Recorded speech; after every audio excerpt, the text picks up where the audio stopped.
students, now we're going to look at how to form an igneous rock. Okay, an igneous rock needs two things. You need to melt and then cool the lava or the magma. Okay, so what we're starting with right here, we have our pieces of sediment, okay, what's going to form into our igneous rock, okay, and in order to get it to be molten magma or lava, we need to go ahead and melt it here on this hot plate. Okay, so as always, especially when dealing with a hot plate, you gotta wear your eyeglasses, your goggles, and then always make sure if you have longer hair to make sure you pull back your hair. So once again, we're going over igneous rocks, okay, and what we're going to do is we need to wait and watch this melt.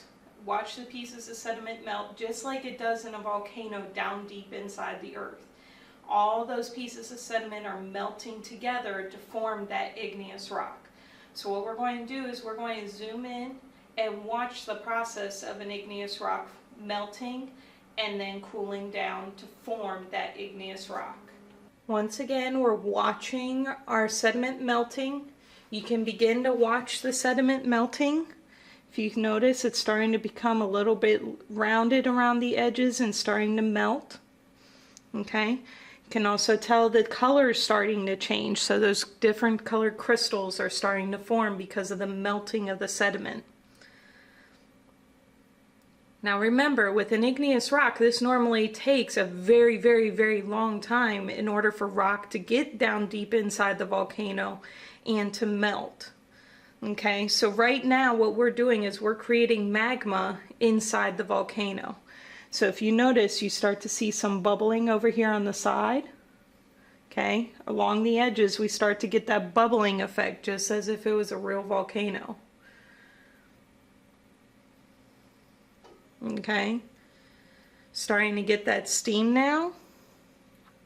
So we're going to go ahead, now that it's most of the way melted, go ahead and turn off the heat. And now we need for it to cool. So part one, we need the igneous rock to melt. We need the rock to melt. And then what we needed to do is we needed to cool down. Okay? So now we're going to let this cool.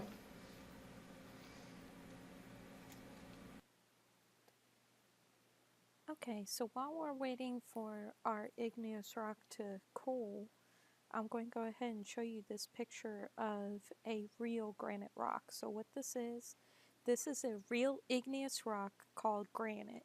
As you can see, there are many, many crystals scattered throughout it because it has been melted and then cooled down to form this granite rock, which is called an igneous rock.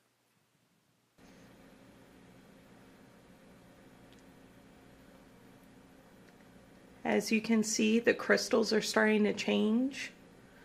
We had different colors forming because of the melting, but it's already stopped bubbling. And it's starting to cool down and solidify. So that's the process of forming an igneous rock. You need the magma or the molten rock to melt, and then you need for it to cool down to form this igneous rock. Thanks.